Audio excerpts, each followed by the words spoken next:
we are ready to cut and fold our fortune teller. I am using one of my former students' examples for this video. I need to make sure that I'm all set up. I have my formative packet out. So this is the last page of my packet with directions on how to fill it out and then cut it and fold it. I also have a scissors and pencil handy. For my first step, it says write your name on the back. So I'm going to take my pencil, flip this over, and make sure my name is on the back. Yours isn't cut out yet, so the only example I have right now is this one that is not filled in yet. So what I would do is make sure your name's on the back. That reminder is also up here on the top, so you might have already done that.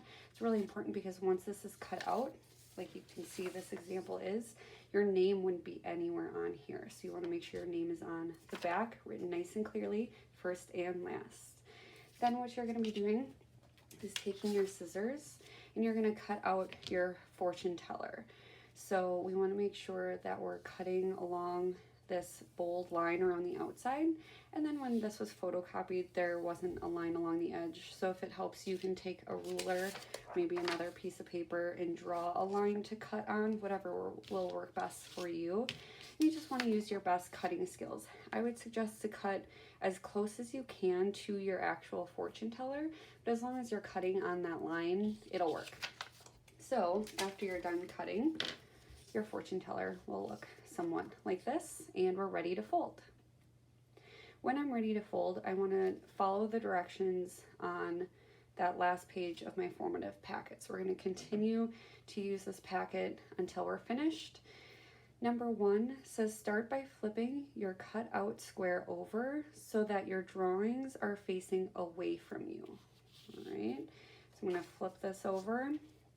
Number 2 says to fold a corner to the center. So I'm going to pick any corner and I'm going to fold it to the middle. And what I'm going to start to notice is I'm actually folding on this bold line. All right, so that might take some time for you to make sure it's on that line the closest you can get it. And then once I'm happy with where this is folded, I really want to press. When you make origami, if you press on your crease so that it is folded really well, your origami is going to turn out stronger and look more like it has clean edges and well crafted. So my next step says fold all of the corners to the center. So I'm going to do the same step all the way around. You want to make sure that you're lining up on that bold line. And a key to this fortune teller, you do not want your edges to overlap. So the thing you're going to look for is that they sit right next to each other. If your paper overlaps too much, it's going to be harder to actually move the fortune teller later. So this is movable origami.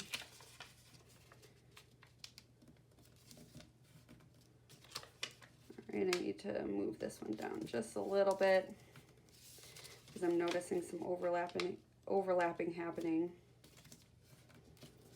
So I moved them down a little bit. All right. Number 4 says to turn over. I'm going to turn it over so that the drawings are facing me again. Number 5 says fold a corner to the center. So again, I'm just going to pick a corner, take this corner, and I'm going to fold it to the center here.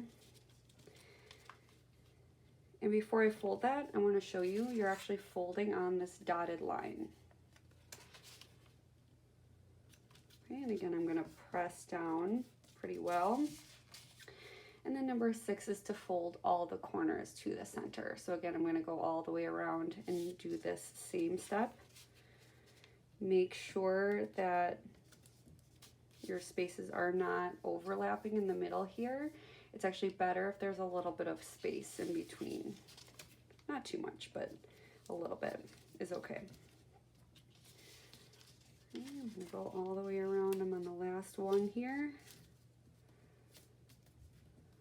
Okay, making sure I'm folding down really well on my creases when I'm happy with where they're at. Number 7 says turn over. So now I'm looking at all the numbers again.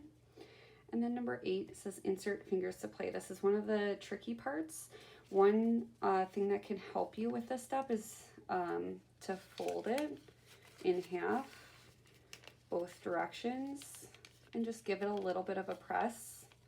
Open it, and then I'm gonna fold it the other direction, give it a little bit of a press. That way it's creating like a fold that creates a plus sign, and that way it'll be easier to move in a minute. So I'm actually gonna insert my fingers to place. So I'm gonna do is keep one hand back here behind my fortune teller. Usually start with 2 at a time. I'm gonna insert my fingers, and while I do that, I'm pressing in the middle here to help me bend this around. Okay, so I have 2 of them bent together. Okay, so now I need to go in this other side.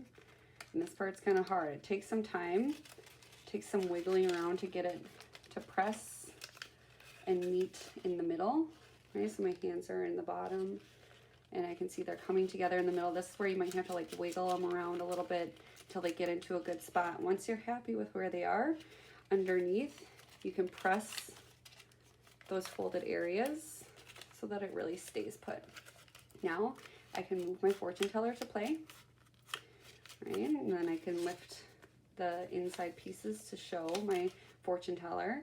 And if I want to carry this with me, since it is a 3-dimensional shape, it could get smushed pretty easily in like my backpack if I'm carrying it around.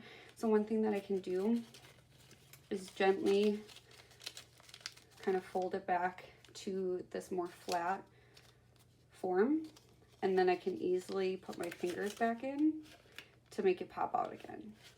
Okay, so that's one way that you can carry this around with you. Kind of switch back and forth between a 3D object and more of a flat object. All right, you did it. Good job.